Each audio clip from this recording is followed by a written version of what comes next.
It was a cold Saturday evening in downtown Chicago when 12-year-old Maya Torres found herself walking through the heavy glass doors of the Jefferson Community Center. She didn't want to be there. Actually, that's putting it lightly. She had practically begged her foster mother, Mrs. Henderson, to let her stay home. But Mrs. Henderson had that look on her face, the one that meant the discussion was over before it even started. "You need to get out more, sweetie," Mrs. Henderson had said while fixing Maya's collar in the car. "You can't just stay in your room all the time. It's not healthy." Maya wanted to argue that staying in her room was exactly what felt healthy to her. It was safe. It was quiet. Nobody stared at her there. Nobody whispered. Nobody asked questions she didn't want to answer. But she had learned over the past 2 years that sometimes it was easier to just go along with things. Foster kids who made too much fuss didn't last long in their placements. And Mrs. Henderson was actually pretty nice compared to some of the other homes she'd been in.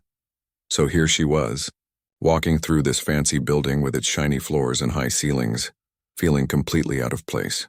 The community center was hosting some kind of charity gala for local schools. Maya wasn't entirely sure what that meant, but from what she could see, it meant a lot of rich people in expensive clothes standing around talking and eating tiny foods off silver trays. Her sneakers squeaked against the polished marble floors with every step. She tried walking on her tiptoes to make the sound stop, but that just made her look weird, so she gave up. Mrs. Henderson didn't seem to notice.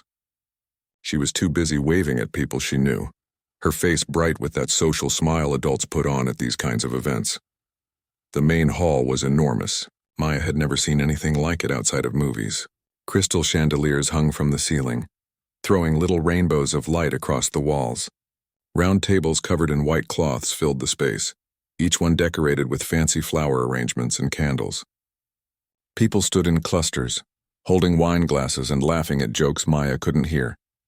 She pulled her jacket tighter around herself, even though the room was warm.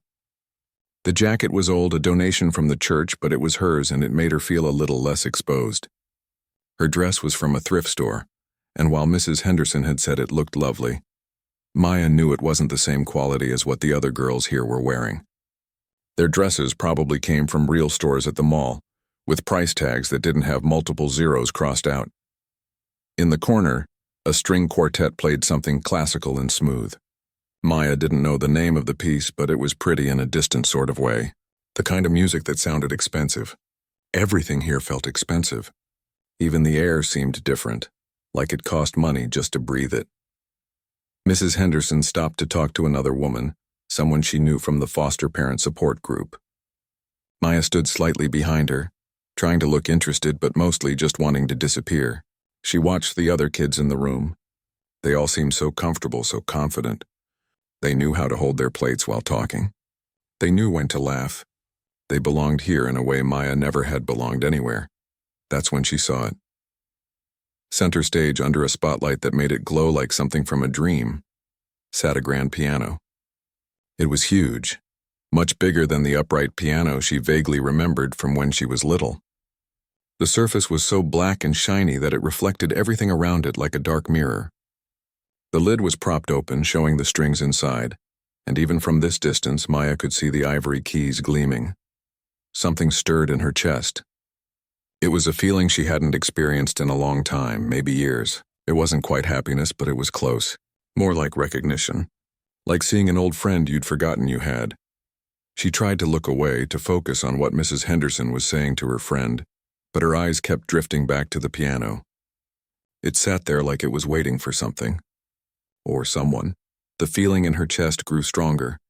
It was pulling at her, calling to her, in a way she couldn't explain and didn't fully understand. Her feet started moving before her brain gave them permission. One step, then another. Mrs. Henderson was still deep in conversation, not noticing as Maya drifted away. The crowd seemed to part naturally as she walked toward the stage. Or maybe she was just weaving through the gaps between people, too focused on that piano to pay attention. Her heart was beating faster now, a quick rhythm that matched her steps. 3 stairs led up to the stage. They looked tall from down here, almost intimidating. But Maya climbed them anyway, one by one, her hand gripping the railing.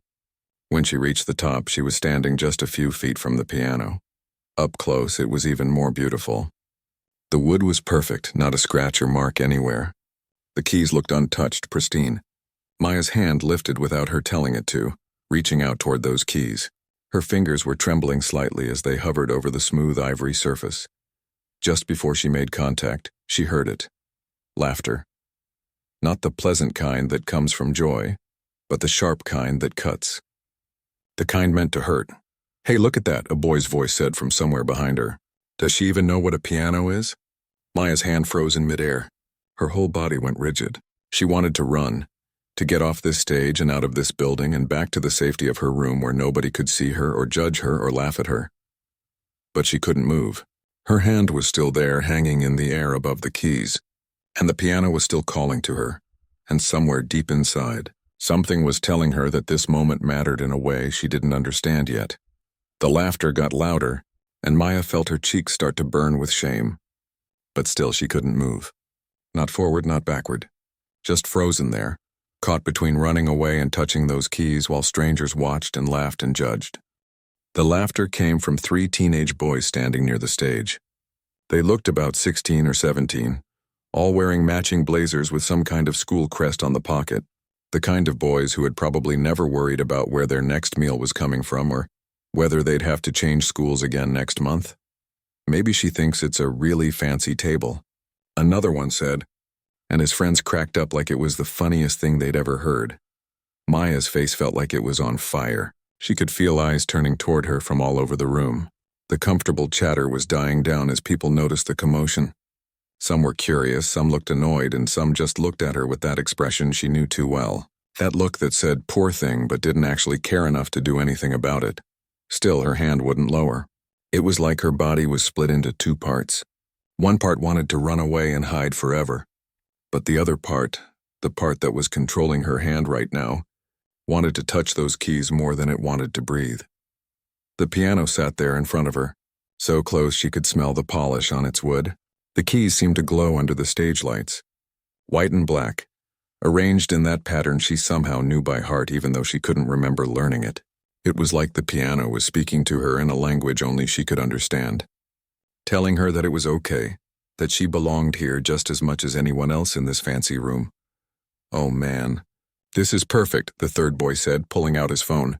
He held it up, pointing it at Maya. "I'm recording this. Street kid tries to play classical music. This is going to get so many views." His friends laughed harder. A few other teenagers pulled out their phones too. Maya could see the little red recording lights blinking at her like tiny angry eyes. Her hand started to shake even more. Tears were building up behind her eyes, hot and stinging, but she refused to let them fall. She'd learned a long time ago that crying just made things worse. It made people either feel sorry for you or pick on you harder, and neither option was good. Someone should stop her before she embarrasses herself, a woman's voice said from somewhere in the crowd. The woman was wearing a pearl necklace that probably cost more than everything Maya owned. Her voice was quiet, but Maya heard it clearly. It was the kind of whisper that was meant to be heard. Maya's chest felt tight. Each breath was harder to take than the last. The room seemed to be getting smaller, closing in around her. All these people, all these eyes, all judging her for daring to stand near something beautiful, for daring to want something that wasn't meant for kids like her. Mrs. Henderson had finally noticed what was happening. Maya could see her pushing through the crowd, her face worried. But she was still too far away, blocked by people standing around with their drinks and their judgments. A woman in a black dress appeared beside Maya first. She had a clipboard and an official-looking badge that said Event Coordinator. Her smile was polite but firm, the kind adults use when they're trying to be nice while still making you do what they want. "Sweetheart," the coordinator said softly, placing a hand on Maya's shoulder. "That piano is very expensive and it's reserved for tonight's performers." "I'm sure you understand." The hand on her shoulder felt heavy, pushing down with gentle but unmistakable pressure. Maya was supposed to step away now. That's what the hand was telling her. That's what the coordinator's smile was saying. That's what everyone in the room expected, but something was happening inside Maya that she couldn't explain. The pulling feeling in her chest had grown stronger. It wasn't just a want anymore. It was a need as essential as hunger or thirst. She needed to touch those keys the way she needed to breathe. And then, like a door opening in her mind, she remembered. It came flooding back so fast and so strong that Maya actually gasped. She was 5 years old again, maybe 6. The apartment was tiny and the carpet was stained and there were cracks in the ceiling, but none of that mattered because her mom was there. Her real mom before everything went wrong. Before the drugs and the social workers and the day Maya came home from kindergarten to find police cars outside and strange adults who said she had to go with them. In the memory, her mom was sitting at an old upright piano pushed against the wall. It was missing some keys and the wood was scratched, but when her mom played, it sounded like magic. Her mom's hands moved across the keys like they were dancing, and her voice sang along, sweet and clear.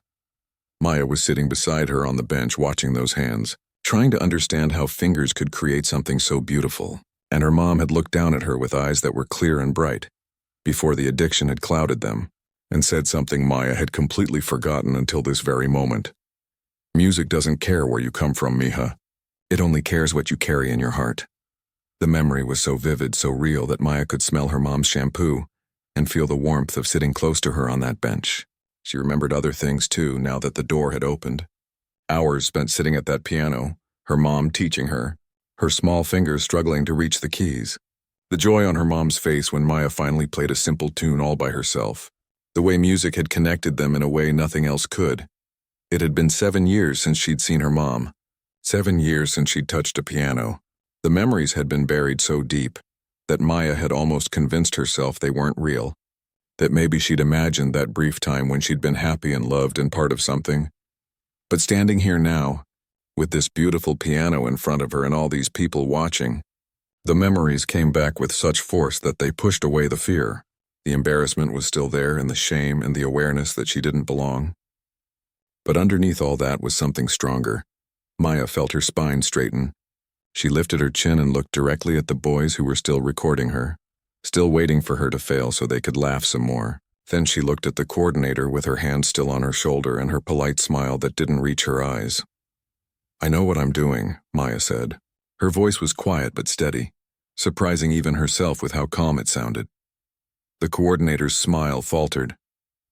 "I'm sure you do, honey, but this really isn't." Before the woman could finish, before Mrs. Henderson could reach the stage, before any of the adults could stop her, Maya pulled away from the coordinator's hand and sat down on the piano bench. It felt like coming home. The bench was the right height.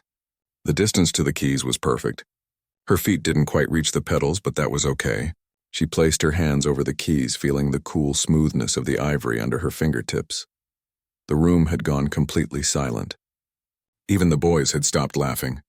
Everyone was watching now, waiting to see what would happen. Waiting for the show. Waiting for the street kid in the thrift store dress to prove that she didn't belong.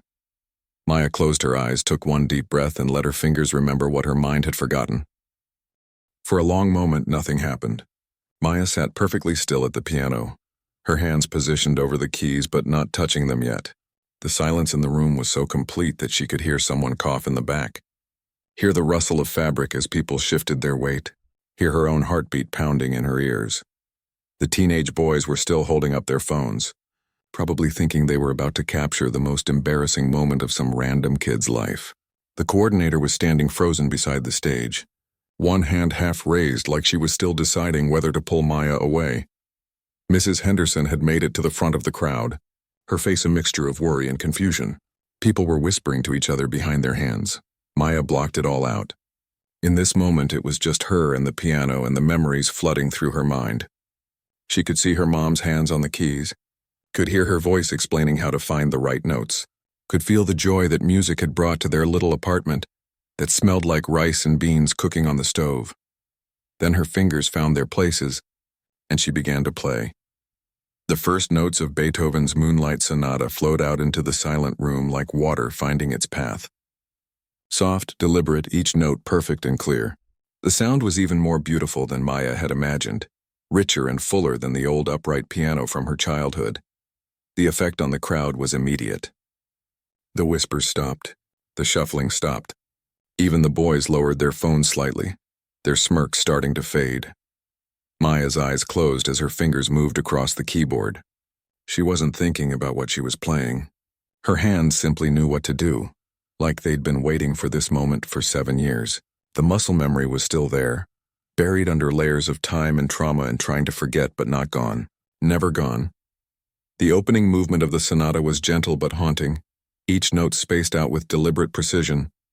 It sounded like moonlight itself if moonlight could make sound. It sounded like sadness and beauty mixed together. It sounded like every lonely night Maya had spent wondering why her mom had chosen drugs over her, why she'd been taken away, why she'd never been good enough to keep. All of that pain, all of that longing, flowed through her fingers into the keys and out into the room as music. Mrs. Henderson's hand flew to her mouth. Tears were already forming in her eyes. In 2 years of having Maya in her home, she'd never seen this. The quiet girl who barely spoke, who spent all her time alone in her room, who never volunteered information about her past or her feelings. That girl was playing one of the most famous classical pieces in the world and playing it beautifully. Around the room, conversations that had stopped stayed stopped. Forks that had been raised to mouths were lowered back to plates. Wine glasses froze halfway to lips. Every single person in that hall was now watching the small girl at the grand piano, listening to the impossible beauty coming from her hands. A professional pianist who had been hired to perform later in the evening stood near the back, her mouth slightly open. She leaned toward her husband, gripping his arm. "That's not possible," she whispered, though even her whisper seemed too loud now. "That level of skill takes years of training." "Who is she?" Her husband just shook his head, equally stunned. The teenage boys had completely forgotten about recording. Their phones were still up, still pointed at Maya, but they weren't watching the screens anymore. They were watching her, really watching her, and the mockery had drained from their faces. In its place was something that might have been shame or maybe just shock. The coordinator had taken several steps back from the stage, her clipboard hanging forgotten at her side. She sank slowly into a nearby chair without even realizing she was doing it. Maya was unaware of all of it. She was somewhere else now, somewhere beyond the community center and the fancy gala and the people who had laughed at her. She was in that tiny apartment with the cracked ceiling. She was 5 years old again, sitting beside her mom, feeling loved and safe and like she mattered. The music carried her there, note by note, measure by measure. Her small body swayed slightly with the rhythm, her fingers pressing into the keys with a gentleness that somehow made the sound even more powerful. The emotion in her playing was raw and real, nothing held back. Some people in the crowd had tears running down their faces now. They didn't know why exactly. They didn't know Maya's story or where she'd come from or what she'd survived. But somehow they could hear it all in the music. They could hear the loss and the pain and the desperate hope that things might somehow get better. One woman, standing near the dessert table, had to set down her plate because her hands were shaking too much to hold it. A man in an expensive suit found himself blinking rapidly, surprised by the sudden sting in his eyes. A girl about Maya's age, wearing a designer dress and perfect makeup, watched with something like envy, wondering what it would feel like to have something you were that good at, something that mattered that much. The piece moved forward, Maya's fingers never hesitating, never stumbling. It was like she'd been playing every day for the past 7 years instead of not touching a piano at all. The music was in her bones, in her blood, in some part of her that no amount of foster homes or social workers or lost years could touch. As she played, something was happening to Maya, too. The tightness in her chest was loosening. The fear that had lived inside her for so long was quieting down. For these few minutes, she wasn't the foster kid or the girl in the thrift store dress or the one who didn't belong. She was just Maya, playing piano, doing the one thing that had ever felt completely right. The first movement was coming to an end. The notes grew softer, more delicate, like they were fading away into nothing. Maya's touch on the keys became lighter and lighter until the final note hung in the air, clear and pure and perfect. Then, barely pausing for breath, she moved into the second movement. This part was different, faster, more complex. The notes came quicker, the rhythm more urgent. It required both hands working in perfect coordination, fingers flying across the keys in patterns that would confuse most trained musicians. But Maya played it like it was easy, like it was as natural as breathing. The crowd leaned forward, mesmerized. Nobody had expected this. Nobody had imagined that the girl they'd been ready to mock, ready to dismiss, could do something so extraordinary. Around the room, phones were coming out again, but this time it wasn't to mock. People were recording because they knew they were witnessing something special, something they'd want to remember and share for the right reasons. Mrs. Henderson was crying openly now, not even trying to hide it. She thought about all the times she'd tried to connect with Maya, all the conversations that had gone nowhere, all the silences she'd never known how to fill. And here in the music was everything Maya had never been able to say. Everything she'd been holding inside for years. The second movement built and built, growing more intense, more powerful. Maya's whole body moved with it now, rocking slightly, her face showing the emotion of the piece. She was no longer just playing the notes. She was feeling them, living them, using them to tell a story that she'd never been able to tell with words. And everyone in that room was listening. The second movement flowed into the third without pause, and this is where the real magic happened. This final movement was the most technically challenging part of the entire sonata. It required speed, precision, and an understanding of musical structure that usually took decades to develop. The notes came fast and furious, cascading over each other like a waterfall, both hands working in perfect harmony even as they played completely different patterns. Maya's fingers were flying now, moving so quickly they were almost a blur. Her small hands stretched to reach octaves that should have been too wide for someone her age. But somehow she made it work. The music poured out of the piano in waves, filling every corner of the massive hall, bouncing off the high ceilings and the crystal chandeliers. It was impossible. That's what everyone was thinking. It was impossible for a 12-year-old to play like this. It was impossible for someone who clearly hadn't had access to expensive lessons and practice time to have this level of skill. It was impossible for a girl in a thrift store dress who nobody had ever heard of to be this good. And yet, it was happening right in front of them. The professional pianist near the back had tears streaming down her face now. She'd spent 30 years studying music, practicing for hours every day, performing at concert halls around the world. She knew exactly how difficult this piece was. She knew what it took to play it at this level. And watching this young girl do it with such raw emotion and perfect technique was breaking her heart in the most beautiful way. "She's not just playing the notes," she whispered to her husband. "She's living them. That's the difference. That's what makes it art instead of just technical skill." Her husband nodded, unable to speak. He wasn't a musician himself, but even he could feel the power of what was happening. It was in the air somehow, like electricity before a storm. Around the room, people had stopped trying to hide their reactions. Grown men were wiping their eyes. Women were holding on to each other for support. The teenagers who had mocked Maya stood completely still, their earlier confidence shattered. The boy who had been recording looked down at his phone, then quietly deleted the video. It felt wrong now to have that earlier moment saved, the moment when he'd been so sure she would fail. Maya was completely lost in the music now. Her eyes were closed, her face tilted slightly upward, a small smile playing at the corners of her mouth. This was the first time anyone at the gala had seen her smile. Up until now, she'd been a ghost trying to be invisible. But at the piano, she was fully present, fully alive, fully herself. The memories kept coming as she played. She remembered her mom teaching her this exact piece, breaking it down measure by measure. It had taken months, maybe years. She remembered the frustration when her fingers wouldn't move fast enough, and her mom's patience, always encouraging, always believing she could do it. "You have a gift, Mija," her mom had said once during a break between practice sessions. "Music is in your soul. Don't ever let anyone take that away from you." But life had taken it away, or tried to. When Maya was removed from her home, there had been no more piano. The foster homes she cycled through didn't have instruments. Even if they had, Maya had locked that part of herself away, too painful to remember. Remembering music meant remembering her mom, and remembering her mom meant remembering everything she'd lost until tonight. Until this moment when the piano had called to her and something inside her had answered. The music was telling her story now. The fast passages were the chaos of being taken away, the confusion, the fear. The softer moments were the memories of feeling loved.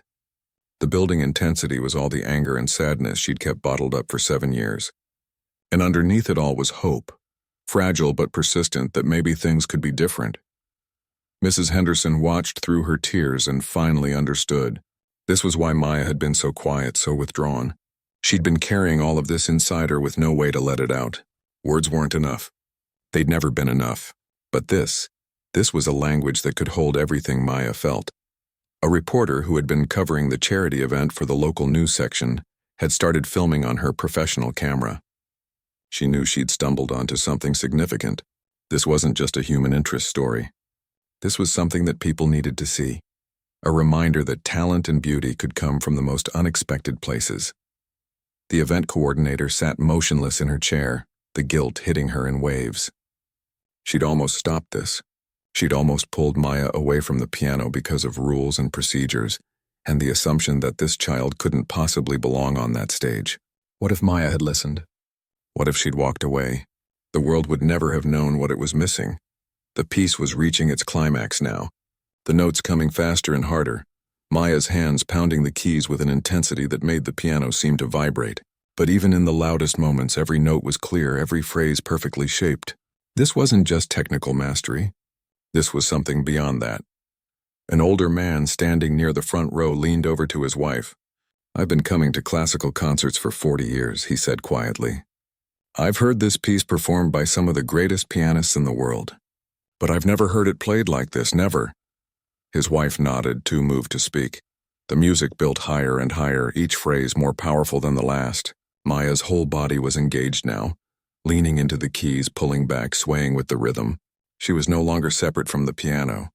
They were one thing, one voice, telling one story. The teenage boys who had mocked her were experiencing something they'd never felt before.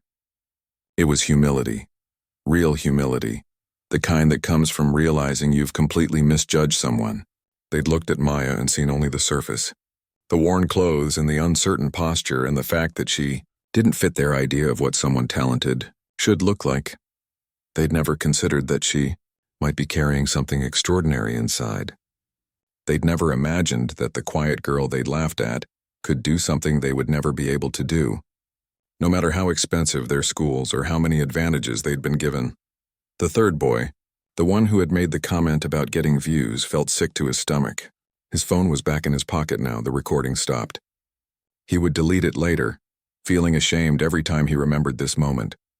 The music was everywhere now, filling not just the hall, but seeming to fill the space inside people's chests, their hearts.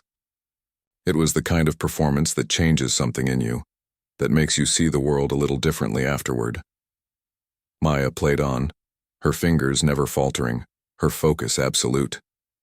She was giving everything she had to this performance, pouring out 7 years of silence and pain and lost hope, but also pouring out love, the love her mom had given her through music, the love that had survived even when everything else had been taken away. The final section was approaching now, the last cascade of notes before the grand finish. The hall held its breath, every person completely absorbed in watching this impossible, beautiful thing happening before their eyes. Maya's fingers blazed across the keyboard in the final section, moving with a speed and precision that seemed almost superhuman. The arpeggios rolled up and down the piano like waves crashing on a shore, each note crystal clear despite the incredible pace. Her hands were moving independently, playing different rhythms at the same time, creating layers of sound that wove together into something magnificent. This was the part that separated the good pianists from the great ones. The technical demands were extreme. One wrong note, one moment of hesitation, one finger landing in the wrong place, and the whole thing would fall apart. Professional musicians spent years perfecting this section. Some never got it quite right, but Maya played it flawlessly. Sweat had formed on her forehead from the physical effort. Her arms were starting to ache. Her fingers were moving so fast that they were beginning to hurt. But she didn't stop. She couldn't stop.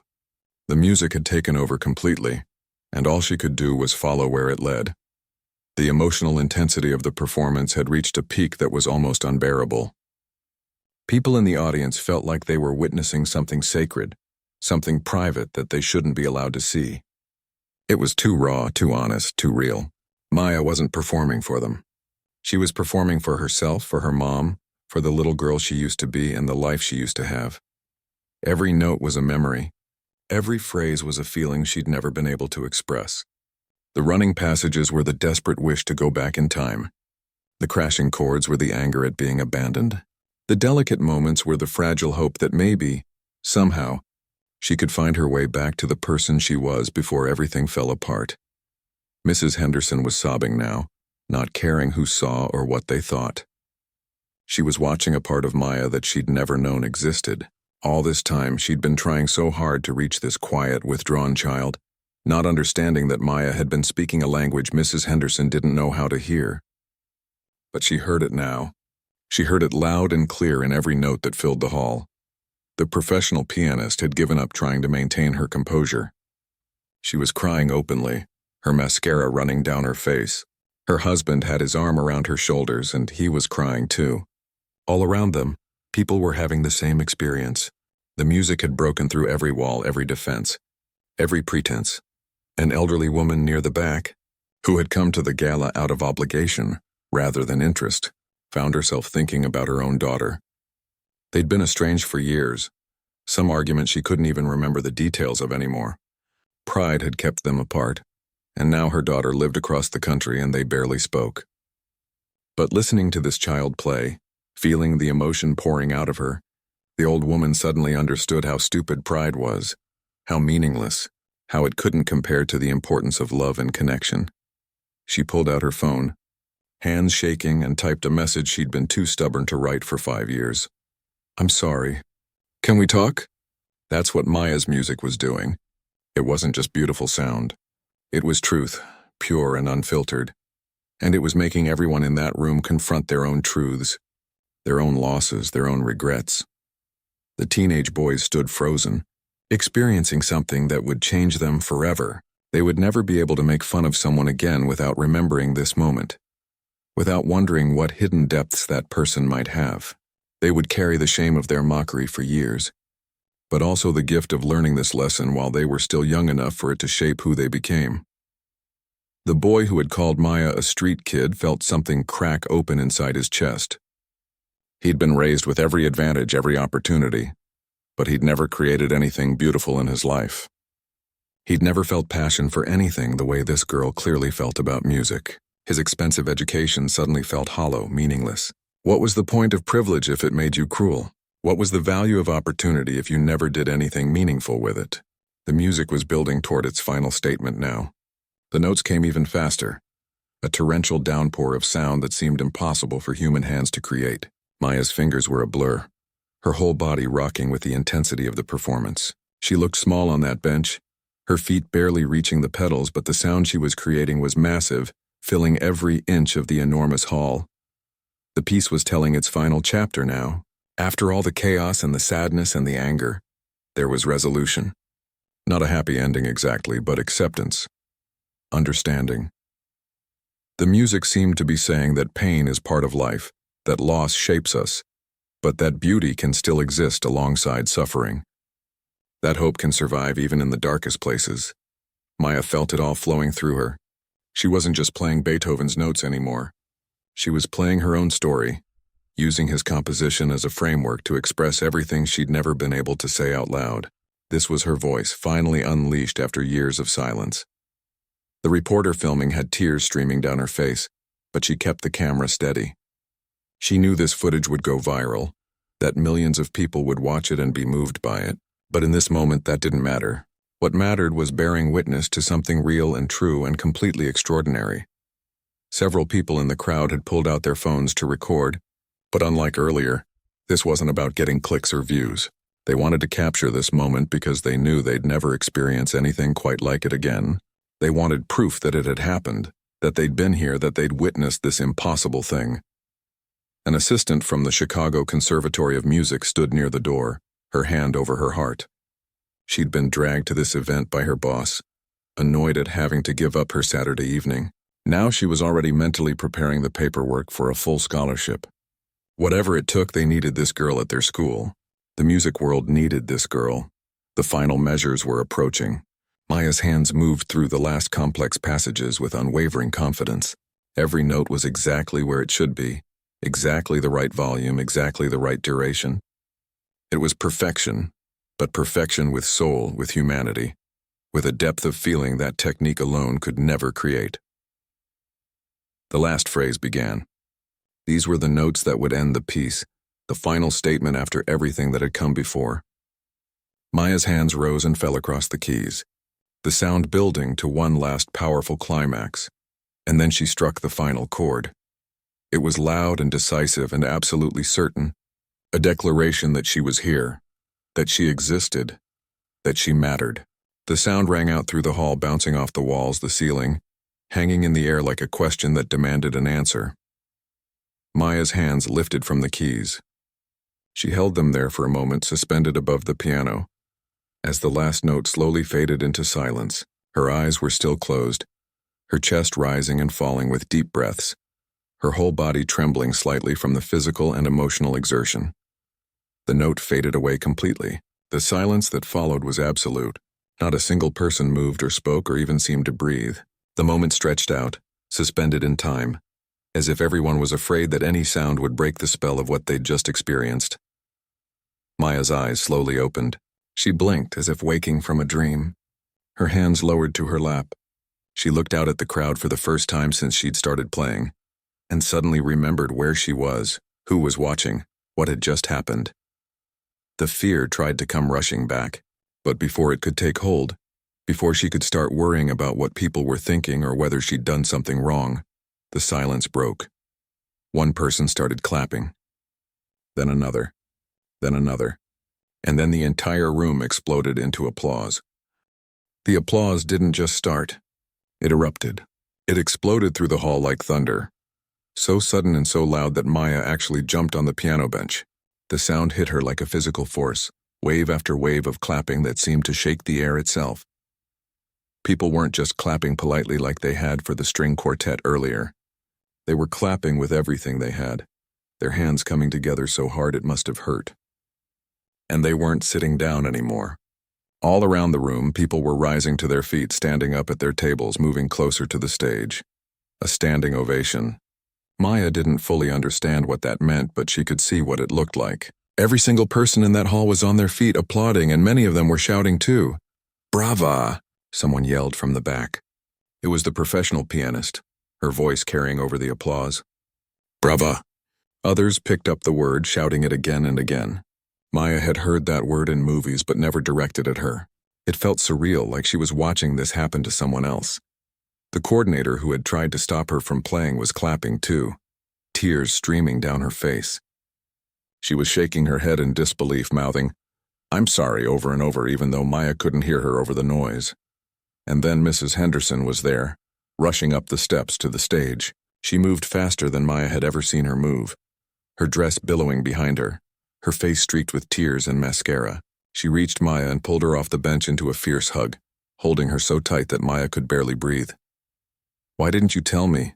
Mrs. Henderson was saying, her voice breaking. "Oh, sweetie, why didn't you tell me? We could have gotten you lessons, a piano, anything you needed. Why didn't you say something?" Maya couldn't answer.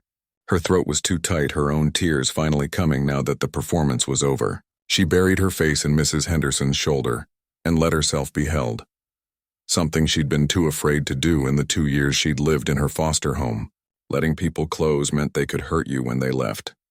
But right now, in this moment, she didn't care about that anymore. The applause continued, showing no signs of stopping. 5 seconds passed, then 10, then 20. People were whistling now, too, the sharp sound cutting through the clapping. Maya pulled back from Mrs. Henderson's embrace and looked out at the crowd, really seeing them for the first time. They were all looking at her. Not with judgment or pity or dismissal. They were looking at her with awe, with respect, with something that might have been love for a complete stranger who had just given them an unexpected gift. The professional pianist was pushing through the crowd toward the stage, her husband trying to keep up. When she reached the steps, she practically ran up them. She was probably in her 50s, dressed in an elegant black gown, and she looked at Maya like she'd just seen a miracle. "That was extraordinary," she said, gripping Maya's hands. "I'm Diana Chen. I teach at the Chicago Conservatory of Music. Have you been taking lessons?" "Who's your instructor? I need to meet them immediately." Maya shook her head, unable to find her voice. Mrs. Henderson answered for her. "She hasn't had any lessons. Not for years. I didn't even know she could play until right now." Diana's eyes widened. "That's not possible. Nobody plays Beethoven like that without training. The technical skill alone requires years of daily practice." "My mom taught me," Maya managed to say, her voice barely above a whisper, "when I was little. Before I went into foster care. I haven't touched a piano since." Diana looked like she might cry again. 7 years? You haven't played in 7 years and you just did that?" She turned to Mrs. Henderson. "She needs to be at the conservatory. We have a full scholarship program for exceptional students. I'm going to make some calls first thing Monday morning. Other people were crowding around the stage now. A man in an expensive suit introduced himself as a talent agent. A woman with a notepad said she was from the arts section of the Tribune. Everyone wanted to talk to Maya, to know her story, to help in some way. The 3 teenage boys who had mocked her were hanging back, standing at the edge of the crowd. They looked uncertain, ashamed, like they wanted to disappear but knew they couldn't leave without acknowledging what had happened. Finally, the tallest one, the one who had made the first cruel comment, stepped forward. He walked up to the stage slowly, his face red. When he reached Maya, he looked down at his expensive shoes instead of meeting her eyes. "I'm sorry," he said quietly. "What I said before, what we said, it was really messed up. You were amazing. I've never heard anything like that." He finally looked up and there were tears in his eyes too. "I'm really, really sorry." His friends nodded behind him, their faces showing the same regret. Maya looked at them for a long moment. Part of her wanted to stay angry, to hold on to the hurt they'd caused, but the music was still flowing through her veins and it had washed away so much of the anger she'd been carrying for so long. "It's okay," she said finally, and she meant it. The boys looked relieved and surprised. They thanked her and melted back into the crowd, changed by the experience in ways they were only beginning to understand. The reporter who had been filming approached with her camera still rolling. "Maya, can I ask you a few questions? I'd love to share your story if you're comfortable with that." Maya looked at Mrs. Henderson, who squeezed her hand and nodded. "Only if you want to, sweetie. You don't have to do anything you don't want to do." But Maya found that she did want to. For the first time in her life, she wanted to be seen. She wanted her story told, not because she needed attention or sympathy, but because maybe, just maybe, there were other kids like her out there. Kids who felt invisible, who thought they didn't matter, who had gifts buried so deep inside they'd forgotten they existed. "Okay," Maya said to the reporter. "I'll talk." Over the next hour, as the gala transformed from a formal charity event into an impromptu celebration of Maya's talent, people kept approaching with offers of help. A local music store owner promised to donate a piano to the Henderson home. A retired piano teacher offered free lessons until Maya could start at the conservatory. The woman who had been writing to her estranged daughter approached and pressed a check into Mrs. Henderson's hand, insisting it go toward anything Maya needed. "You reminded me what matters," the old woman said, her voice thick with emotion. "Thank you for that gift." The elderly man who'd been attending concerts for 40 years gave Maya his business card. He ran a foundation that supported young artists and promised to help however he could. Through it all, Maya stood on that stage, still in her thrift store dress, still the same girl who'd walked into the building feeling invisible and unwanted. But something fundamental had changed. She'd found her voice and the world had listened. Mrs. Henderson kept one arm around Maya's shoulders, protective and proud. She was already thinking about how to rearrange the living room to fit a piano, about how to adjust their schedule for lessons and practice. But more than that, she was thinking about all the conversations they needed to have, all the walls that had just come down, all the possibilities that had just opened up. Diana Chen was on her phone, already calling the director of the conservatory at home despite the late hour. "You need to hear about this girl," she was saying. "Drop everything and make space in the program. She's the real deal. I've never seen anything like it." The event coordinator was apologizing to everyone she could find, explaining how she'd almost stopped Maya from playing. "I was just following the rules," she kept saying. "I had no idea. I'm so sorry, but nobody was angry with her." They understood. The world was full of rules designed to keep things orderly, to prevent chaos, to protect expensive pianos from being damaged. But sometimes the rules needed to be broken. Sometimes the most important thing wasn't protecting the piano, but letting the music be played. As the crowd finally started to disperse, people leaving with promises to stay in touch and offers of help, Maya sat back down at the piano bench. Mrs. Henderson sat beside her, and they looked at the keys together in silence. "Do you want to play something else?" Mrs. Henderson asked gently. Maya shook her head. "Not right now. I just want to sit here for a minute." They sat together, Maya's small hand resting on top of Mrs. Henderson's larger one. The hall was quieter now, most people gone, but the energy of what had happened still seemed to hang in the air. "What was your mom like?" Mrs. Henderson asked. It was the first time she'd ever directly asked about Maya's biological mother, afraid of pushing too hard, of opening wounds that hadn't healed. But Maya smiled, a real smile, She was beautiful when she played piano. Like magic was coming out of her fingers. She used to say that music doesn't care where you come from. She was right, Mrs. Henderson said softly, and she'd be so proud of you right now. I hope you know that. Maya nodded, blinking back fresh tears. She hoped her mom would be proud too, wherever she was, whatever had become of her. The social workers had said she was in a long-term treatment facility, that maybe someday they could reconnect, but Maya had stopped hoping for that years ago. But tonight, playing that piano, she'd felt close to her mom again. She'd remembered what it felt like to be loved, to be special, to matter, and maybe that was enough for now. The video went viral overnight. The reporter from the Tribune posted a clip on social media before the article even went live, and within hours it had been shared thousands of times. By Sunday morning, it had millions of views. By Monday, news outlets across the country were picking up the story. Foster child's stunning piano performance goes viral, read one headline. Girl silences bullies with Beethoven, said another. But Maya's favorite, the one that made her smile when Mrs. Henderson showed it to her, was simply, she played, and the world listened. The video showed everything.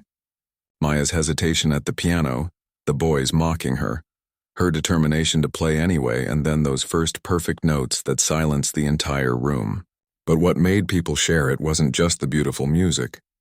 It was the emotion on Maya's face as she played. The way she transformed from a scared, uncertain girl into someone powerful and sure. The way she proved that judging people by their appearance was the fastest way to miss seeing something extraordinary. The comments section was filled with people sharing their own stories. Teachers wrote about students they'd underestimated. Parents talked about children with hidden talents. People who'd been bullied shared how Maya's courage inspired them. And everywhere, people were asking the same question. How can we help? Diana Chen called first thing Monday morning, just as she'd promised. She'd spoken with the director and the board of the Chicago Conservatory, and they'd all agreed. Maya would receive a full scholarship, including private lessons with Diana herself, access to practice rooms, and participation in all student concerts and recitals. We usually have a lengthy audition process, Diana explained to Mrs. Henderson over the phone. But I think we can skip that in this case. Mrs. Henderson laughed through happy tears. I think that performance at the gala was audition enough. The piano arrived on Tuesday. It wasn't the upright they'd been expecting from the music store owner. It was a beautiful baby grand, donated by a wealthy family who'd seen the video and wanted to help. 4 men struggled to maneuver it through the front door and into the living room, where Mrs. Henderson had cleared a space by moving the couch and television. Maya stood in the doorway, watching them position the piano, unable to believe it was real, that this instrument, this beautiful thing, would be in her house where she could play it whenever she wanted. When the delivery men left and Mrs. Henderson closed the door, Maya approached the piano slowly, almost reverently. She lifted the lid, exposing the keys, and sat down on the bench. It fit perfectly, like it had been made just for her. She played a simple scale just to hear the sound. The piano's tone was rich and warm, filling the small living room. It wasn't as grand as the one at the community center, but it was more than she'd ever hoped to have. Mrs. Henderson sat on the couch, watching Maya's face as she explored the instrument.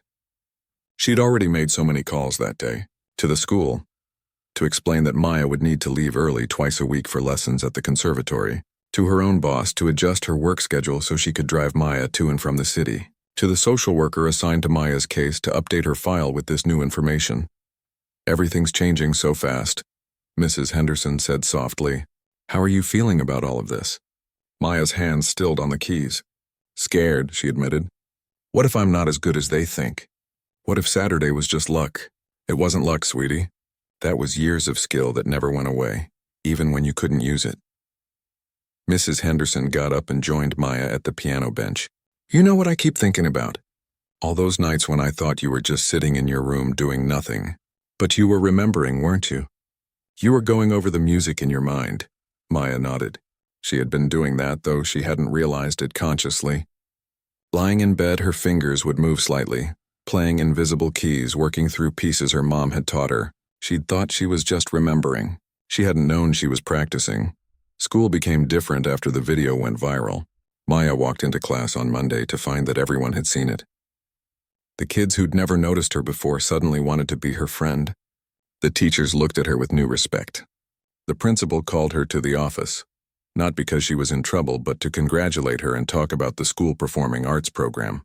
It was overwhelming. Maya still preferred being quiet, still felt more comfortable alone than in crowds. But she was learning that being noticed wasn't always bad. Some attention was kind. Some people were genuinely happy for her success rather than jealous of it. One girl named Katie, who sat 2 rows behind Maya in math class, approached her at lunch. "I saw your video," she said shyly. "It was really amazing. I play violin and I've always been kind of embarrassed about it. But watching you made me think maybe I shouldn't hide it." That became a pattern. Kids started coming up to Maya, sharing their own hidden talents and passions. The boy who wrote poetry but never showed anyone. The girl who could draw beautiful portraits but was afraid people would think she was weird. The kid who loved to dance but worried about being judged. Maya realized she'd done more than just play piano at a charity gala. She'd given people permission to be themselves, to share the things they loved without shame or fear. Her first lesson at the conservatory was on Wednesday afternoon. Mrs. Henderson drove her into the city, and they found the building tucked between taller structures in downtown Chicago. It was old but beautiful, with high windows and a sense of history in every brick. Diana met them in the lobby, her face lighting up when she saw Maya. "Ready for your first lesson?" Maya nodded, though her stomach was full of butterflies. Diana led her down a hallway lined with practice rooms, each one containing a piano and walls thick enough to muffle the sound. Students practiced inside, and Maya could hear fragments of different pieces layering over each other as they walked. The lesson room was small and cozy, with a grand piano taking up most of the space. Diana gestured for Maya to sit at the bench, and she pulled up a chair beside her. "Let's start with understanding what you already know," Diana said. "Play something for me. Anything you want." Maya thought for a moment, then began playing a piece by Chopin her mom had taught her. It was gentler than the Beethoven, more romantic and flowing. As she played, Diana listened carefully, occasionally nodding or making small sounds of approval. When Maya finished, Diana was quiet for a moment. "You have something that can't be taught," she finally said. "You have feel. You understand the emotion behind the notes. That's the hardest thing to learn, and you already have it. What we need to work on is technique. Your hand position needs adjustment, and there are more efficient ways to move across the keyboard that will help as you tackle more difficult pieces." They spent the next hour working on basics: hand position, posture, pedal technique, things Maya's mom had never taught her, either because she didn't know or because they'd run out of time. Maya absorbed everything like a sponge, trying to implement each correction immediately. "You're a quick learner," Diana observed. "We're going to accomplish a lot together." By the time the lesson ended, Maya's hands were tired and her brain was full of new information, but she felt energized rather than drained. This was what she wanted to do. This was where she belonged. In the car on the way home, Mrs. Henderson asked about the lesson, and Maya talked more than she had in the entire 2 years they'd lived together. She described the practice rooms and the other students she'd glimpsed and the way Diana had explained musical phrasing. Words poured out of her, and Mrs. Henderson smiled as she drove, knowing that something fundamental had shifted. That night, Maya practiced on her new piano for 3 hours straight. She worked on the hand position corrections Diana had given her, played through old pieces she remembered, and started learning a new sonata Diana had assigned. The music filled the small house, drifting through walls and windows, and Mrs. Henderson sat in the kitchen with a cup of tea, listening and feeling grateful. The old woman from the gala called on Thursday. Her name was Helen, and she'd reconnected with her daughter because of Maya's performance. They'd talked on the phone for 2 hours, crying and apologizing and remembering why they loved each other. Her daughter was planning to visit next month, and Helen wanted Maya to know. "You gave me my daughter back," Helen said, her voice emotional. "I can never thank you enough for that." Maya didn't quite understand how playing piano could bring a family back together, but Mrs. Henderson explained it later. "Sometimes people need a reminder of what's important. You gave everyone in that room a reminder. You showed us that the things we think matter, like money and status and being right, don't actually matter at all. What matters is connection, love, being brave enough to show the world who you really are." The scholarship checks and donations kept arriving. The foundation run by the elderly man from the gala sent enough money to cover any expenses the conservatory scholarship didn't include. The local music store owner called to offer a discount on sheet music and accessories. A piano tuner volunteered to service Maya's piano for free twice a year. People wanted to help, and Mrs. Henderson was learning to accept it gracefully. She'd spent so many years as a foster parent giving to others that receiving felt strange. The phone call with her mom happened on Saturday morning, exactly 1 week after the performance that changed everything. Maya sat at the kitchen table with Mrs. Henderson beside her, holding her hand. The social worker was on the line too, making sure everything stayed appropriate and safe. When her mom's voice came through the speaker, Maya's breath caught in her chest. It sounded the same but different. Older maybe, or tired, but also clearer somehow. "More present, Mija," her mom said, and Maya could hear she was crying. "Is that really you?" "It's me, Mama," Maya whispered. They talked for 30 minutes. Her mom apologized over and over, explaining things Maya was too young to fully understand about addiction and choices, and how sorry she was for everything. Maya cried. Her mom cried. Mrs. Henderson wiped her own eyes with a tissue.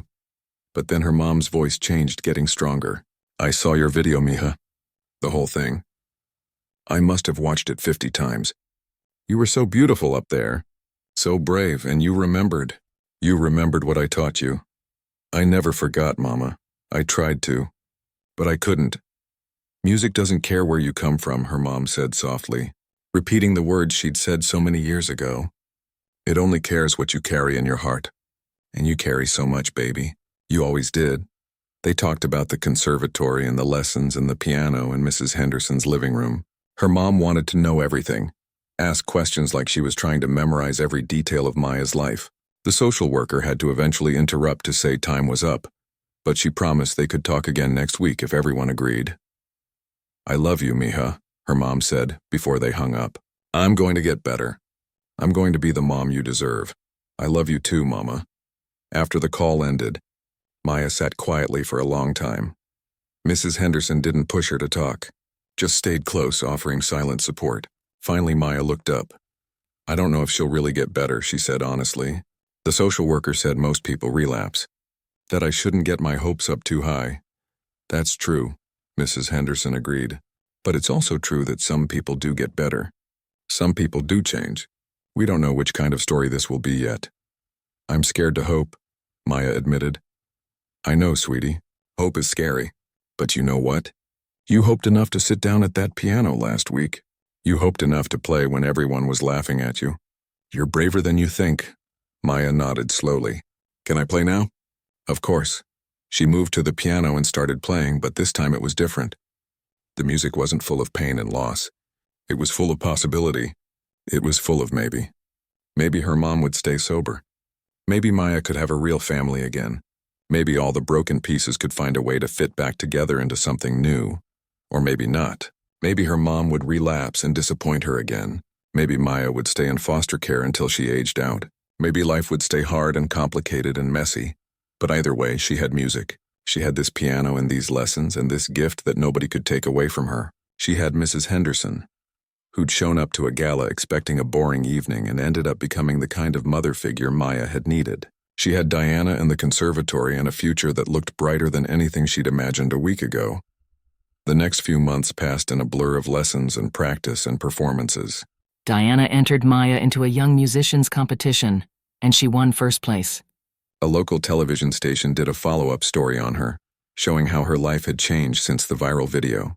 The conservatory invited her to perform at their spring concert, usually reserved for advanced students, and she played for an audience of hundreds. Katie from school started eating lunch with Maya regularly, bringing her violin to share what she was learning.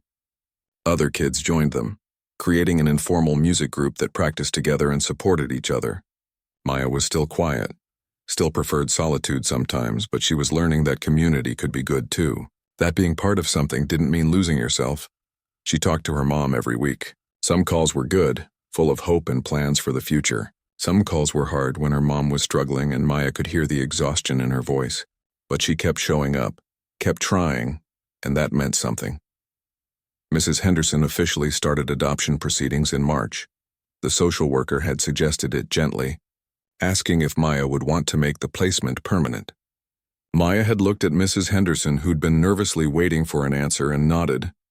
But, Maya had said carefully, "Can I still see my mom if she gets better enough? Can I have both?" "Of course," Mrs. Henderson had said immediately.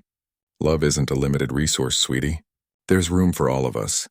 The adoption would take time, lawyers and paperwork and court dates. But knowing it was happening, knowing she had a permanent home, lifted a weight off Maya's shoulders she hadn't realized she was carrying. She performed at the conservatory's spring concert in May, playing a piece by Rachmaninoff that Diana had helped her perfect over months of intensive practice. It was even more technically difficult than the Beethoven sonata, but Maya was a different pianist now. The natural talent was still there, but it was refined, controlled, shaped by proper training. Her mom watched via video call from the halfway house, Mrs. Henderson holding the phone so she could see. When Maya finished and the audience erupted in applause, she looked over at that phone and saw her mom crying, clapping, mouthing, "I'm so proud of you." After the concert, Diana pulled Maya aside. "I have some news," she said, barely containing her excitement. "The conservatory wants to create a scholarship program in your name. The Maya Torres Scholarship Fund for underprivileged young musicians. We've already had donors commit to funding it for the next 10 years. Maya couldn't believe it. "But I'm just a kid. I'm not famous or anything." "You're more than famous, Maya. You're someone who showed the world that talent exists everywhere, in everyone, if we just bother to look. That's worth more than fame." The scholarship program launched that summer. The first recipient was a boy from the South Side who played trumpet, but couldn't afford lessons. At the announcement ceremony, he hugged Maya and thanked her for making his dreams possible. "I didn't do anything," Maya said, embarrassed by the attention. "You played piano," the boy replied simply, "and you showed us it was okay to be good at things. That's everything." By her 13th birthday in August, Maya's life looked completely different than it had a year ago. The adoption was finalized. She had a mom, both the one who'd given birth to her and was slowly rebuilding her life, and the one who'd taken her in and chosen to keep her forever. She had a piano and a scholarship and a future in music that seemed limitless. The house was full of people for her birthday party, Katie and other friends from school, Diana and some students from the conservatory, the reporter who'd filmed her viral performance, Helen and her daughter who'd flown in from California, the 3 teenage boys who'd mocked her, who'd reached out months ago to apologize again and had become unlikely friends, using their privilege now to fundraise for the scholarship program. Mrs. Henderson, Maya's legal mother now, brought out a cake with 13 candles. Everyone sang happy birthday, off-key and enthusiastic. Maya closed her eyes to make a wish, but then opened them again. She didn't need to wish for anything. Everything she'd ever wanted, she already had. After cake, someone asked her to play. Maya smiled and moved to the piano. She sat down at the bench, the same bench where she'd played for hours every day, where she'd cried and laughed and poured out her heart into music. But she didn't play Beethoven or Chopin or Rachmaninoff. She played something she'd been working on in secret, something she'd written herself. Her first composition. It was rough and imperfect, but it was hers. The melody was hopeful and bright, with moments of darkness that made the light feel even stronger by contrast. It told the story of being lost and then found, of being silent and then heard, of being broken and then whole, or at least whole enough. As she played, she thought about that night at the gala. How terrified she'd been. How close she'd come to walking away from the piano and never discovering what was possible. How everything had changed in the moment she'd chosen to be brave instead of safe. She thought about all the people who'd dismissed her, who'd judged her by her appearance or her circumstances. And she thought about all the people who'd seen her, really seen her once she'd given them the chance. The music filled the room and everyone listened. Not because they had to, but because they wanted to. Because Maya had taught them something important. That the most extraordinary things often come from the most unexpected places. That beauty and talent and worth aren't determined by money or status or circumstances. That sometimes the quietest person in the room has the loudest voice, if we just take the time to listen. When the song ended, her mom's voice came through the speaker of the phone someone was holding up. She was crying again, but happy this time. "That was beautiful, Mija. Did you write that yourself?" "Yes, Mama," Maya said, smiling. "I wrote it for you. And for me, and for everyone who's ever felt invisible." The room erupted in applause again, but softer this time, more intimate. These weren't strangers at a charity gala. These were people who knew her, who cared about her, who'd become her family in all the ways that mattered.